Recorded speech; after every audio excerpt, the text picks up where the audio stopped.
Family মেম্বার্সদের সাথে কিন্তু ঘুরতে যেতে বেশি ভালোবাসি আর ঘুরতে যাইও। তো যাই হোক, গ্রামের বাড়ি চলে এসেছি। একটা ছোট্ট মিনি ব্লগ তোমাদের সাথে শেয়ার করেছিলাম যে আমরা গ্রামের বাড়ি গেলে শুধু আমরা নই, যারা গ্রামের বাড়ি যায় তারা কিন্তু সব শাক পাতা, আম কাঁঠাল মানে যত ফল হয় সব কিছু টুকটাক কিন্তু বাড়ি নিয়ে আসে।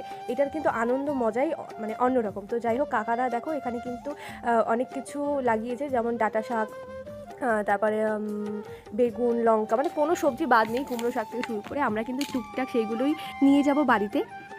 দেখবে আমরা যতই টাকা দিয়ে এই শাকসবজি কিনে খাই না কেন, বাড়িতে উৎপাদন হলে সেই জিনিসের স্বাদটা কিন্তু ডবল বেড়ে যায় আর খুব ভালোও লাগে। তো তোমাদের একটা জিনিস দেখায়, এই দেখো এই বেগুনটা পুরো পেকে গেছে, তাই হলুদ মানে হয়ে গেছে। দেখতে কি ভালো লাগছে বলো, মনে হচ্ছিল যে তুলে নিয়ে আসি, কিন্তু গাছের ফল গাছেই থাক।